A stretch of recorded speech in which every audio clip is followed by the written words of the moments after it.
Welcome back to another episode of Harmonious at Lunch, the show that fuels your business success. I'm Brandon Gano, your host and guide through the world of harmonious business growth.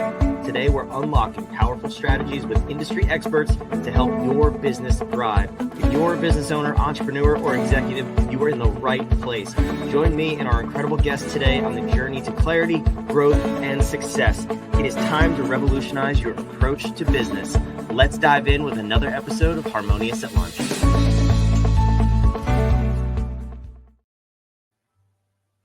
Welcome back into some more bite-sized business advice. And today's episode is going to be a good one about mastering engagement and how to speak to prospects and audience, whoever you're speaking to in your business, so that you can connect with them and actually get your message heard in a way that they want to take action on that message. I have a very special guest with me, David Dorrier. Welcome to the show, and thank you for being here. Well, thank you so much, Brandon. This is such an honor. I have known you for a while, and I have been looking forward to this opportunity. So thank you so much. Yeah, I'm excited to have you here. Me and David are actually part of a networking group, a B2B networking group called The Connective. We'll throw that link down in the chat if you want to check that out too, or in the description, excuse me. But David, I am excited to have you here because this is a topic that I'm sure scares a lot of people, to be, just quite honest about it. Communicating and speaking in front of an audience, even if it's one-to-one at a networking group, in person or virtual, a lot of people get hung up on that. And I'm curious, where do you typically meet people in the marketplace, and where's the generally accepted skill level in terms of communication, if you will? So great question right out of the box. Thank you so much, Brandon. So so I guess let me unwrap that. So where is people, I guess one of the questions, where are people struggling the most in communication? Was that one of the questions buried in there? It was buried in there, but yeah, you pulled it out. I like that. So where are people struggling the most? I think the most is understanding their audience and understanding what is their current understanding of what it is that you're going to be speaking about. Let's take an average networking event where now someone, one of the members, is asked to stand up and give a presentation, 5 minutes, 4 minutes, or whatever it happens to be. So us as subject matter experts, we come to that stage with an enormous amount of information. We know what we're talking about. We know we can follow that storyline and so on that's going on in our heads. But if we're not understanding who our audience is and what their current understanding is of what we're talking about, we're going to easily overwhelm them. So to answer your question, number one is to understand your audience. Yeah, I mean, that's kind of like speaking 101, right? But we often overlook it. The question there is, how do you really take all this complex knowledge as a subject matter expert, like you said, and understand where your audience is? I think that's maybe the more complex part, because you walk into a room, sometimes you don't know who's in that room. You don't know if they've heard about what you do. You might be a sparkly unicorn and nobody's heard about what you do. That's probably the best case scenario. Right. But how do you sort to judge where people are at and if they're even hearing what you're saying and comprehending what you're saying? Yeah, that's another excellent question. So where are those folks? I use in this analogy of understanding one of my 8 principles of engagement. I've got the book, I look for it. That's why I flinch behind me. One of the principles is the principle of complexity. And that's all about understanding where your audience is in the swimming pool. I'm sure you may have experienced as a student or someone sitting in an audience where whoever is presenting just spoke just right over your head. And I would imagine that would feel like you're drowning in a swimming pool. So the principle of complexity is understanding where is your audience in that pool. So how do you find out where they are? There's lots of ways, but using your scenario of I just showed up and I have no idea. I know what I'm going to talk about, but I have no idea what my audience. My suggestion is open up with questions. Who here has ever worked with this software before? Great. I could use follow-up questions. Well, Brandon, you raised your hand. How have you used this software in the past? So I can gauge my audience that way. So another, to sprinkle in some other takeaways from that, by using questions up front, you're also accomplishing a couple of other things that you may not be aware of. Yes, you're gauging your audience, but you're also creating engagement with the audience immediately by asking a question, by getting your audience to do something, to respond immediately. The third thing that you get out of this, many times people say, I'm most nervous when I first get up on that stage, but after a while, I kind of settle in after a while. Well, great. Here's a technique that you can use to work through that nervousness. Ask a question. Ask a question, you're accomplishing three things. You're gauging your audience, you're working through that anxiety in the beginning, and you're also creating engagement.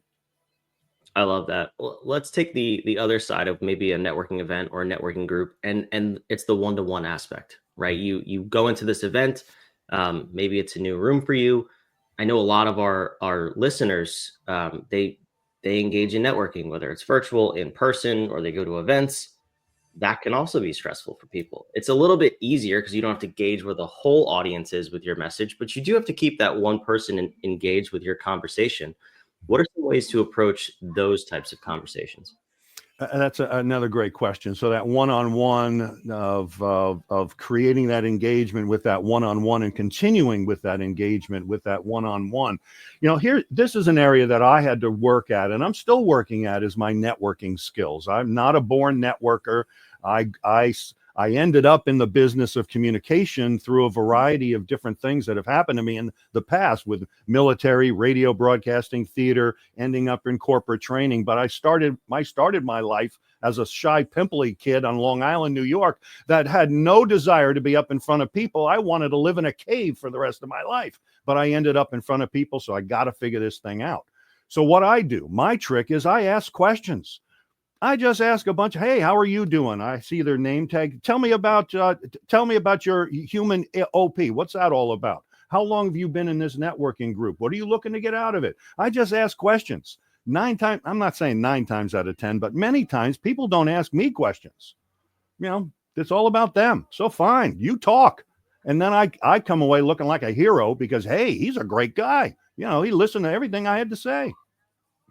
Now, what do you do with that information? Because I've been in those conversations, in those rooms. I am guilty of loving to ask questions because I'm just naturally curious. I want to hear about the other person, and then I have all this information. And me personally, I do very little with it. I remember it well, so the next time I see that person, I remember and I can pick up the conversation. But I don't necessarily do anything with it to convert it into a business or a referral or anything like that. That's my downfall, not yours. How do you take that information and actually leverage it for success in business?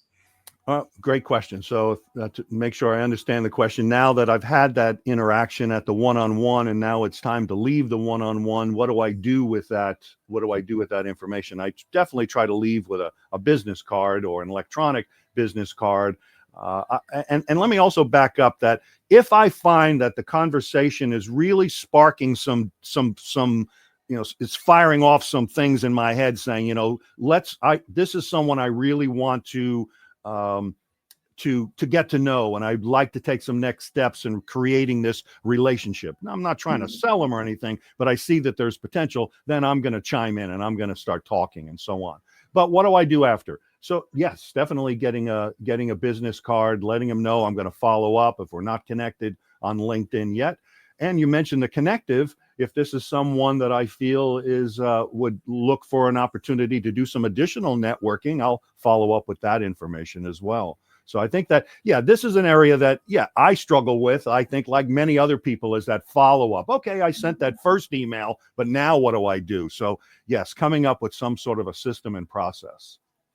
Yeah, I like it. All right. So we talked about the one principle from your book about complexity and simplifying your message.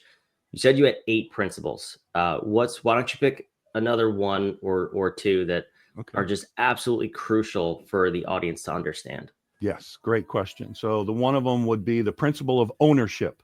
This is where your audience is saying to themselves, what's in it for me? The WIFM, WIIFM. An analogy here is that imagine yourself as a facilitator. You're facing your crowd, and your crowd, whether it's one person or 1,000 people, we're all standing on a platform at a train station. Behind me, as the facilitator, behind me is a train. So my job as the facilitator, the speaker, the salesperson, is to motivate my audience enough that they say that they want to listen. that they have heard something enough in my opening that said, okay, I'm open to listen. So here we've got to motivate them to get on that train to take this journey with us. So the principle of ownership is getting your audience to take ownership to listen. And the responsibility, there is responsibility on the audience to take ownership, but the majority of that responsibility is on the facilitator, on the salesperson, on the speaker, to set that stage that says, the audience says, yep, I see the value. Yep, I see where we're going. I want to take that ride. Yeah, so you mentioned questions before in your intro, especially how it tackles a number of problems or challenges. This would be another area where I could see questions being very useful, is it gets the audience engaged. You're asking them questions, they're immediately engaged in that presentation. I've seen a number of presentations from people where, and it could be keynote speakers, where they have a 90-minute presentation and it's a prepared, scripted talk. And nobody's engaged, no matter how well animated they are, or how famous of a speaker they are. They don't connect to the what's in it for me principle. So how do you, as when you're speaking, and some of these talks could be short, like you said, 4 or 5 minutes, some of them could be up to 90 minutes long. Is there a formula or a strategy where you constantly re-engage with the audience and just check in and make sure they're still understanding what's in it for me? Well, there's that key word you said right there almost at the end, was understanding. How do you check for understanding with your audience? Now, as a trainer, my background originated with training and development, designing training, delivering training, training trainers to train. But in a training environment, you have a different type of format there where I can ask those questions. I can physically make them do something and say, okay, prove it to me that you can actually do this task that we just learned. So in a training situation, I'm doing a lot of checking in before I move on to the next. Okay, now that we've covered this, and this, what did you take away from the most important part of speaking? If everybody gets it wrong, well, hold on a second. We got to go back and we got to redo that. So that's how I can check in. Now, doing a lecture, so a lot of things were packed in that one as well. So when you were talking about it, one of the other principles that came to me was the principle of relevance. How do you make sure that this is going to stick? Yeah, there's a lot of pieces to make sure it's going to stick.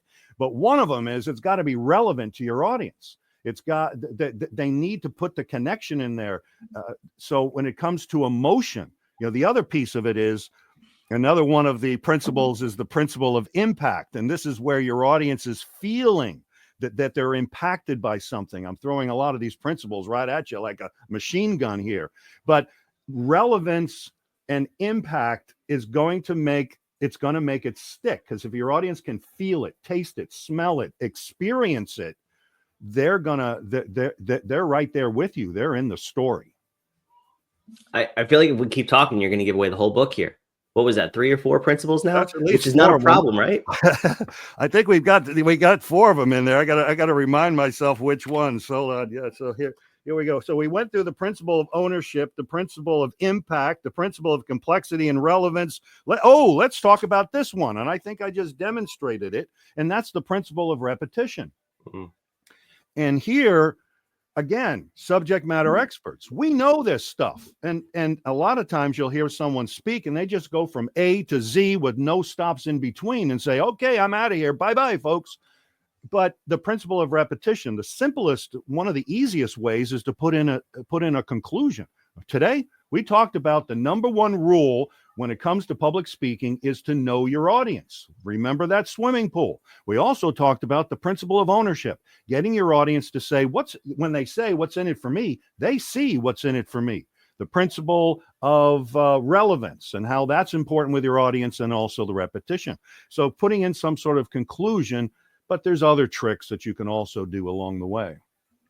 I love it. Well, I don't want to ruin your conclusion. You did your job for me. You perfectly summed up this episode, David. But no, seriously, this is great. And these tips are, they're more than tips. They're strategies. And it's something you really, really need to understand, especially if you want to go to networking groups, get on stage, go on podcasts, and connect with an audience. So I know you have a book, you have an ebook, you have a ton of resources for people. Where can the audience go to learn more about you and to up-level their communication game? Oh, great question. Thanks, Brandon. So 2 places. The best is right there on the screen, presentyourwaytosuccess.com. That's my website.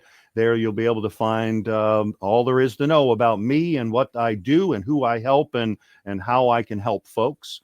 If you contact me and you say, hey, I heard the podcast. Well, I think we're going to have a link to this book here.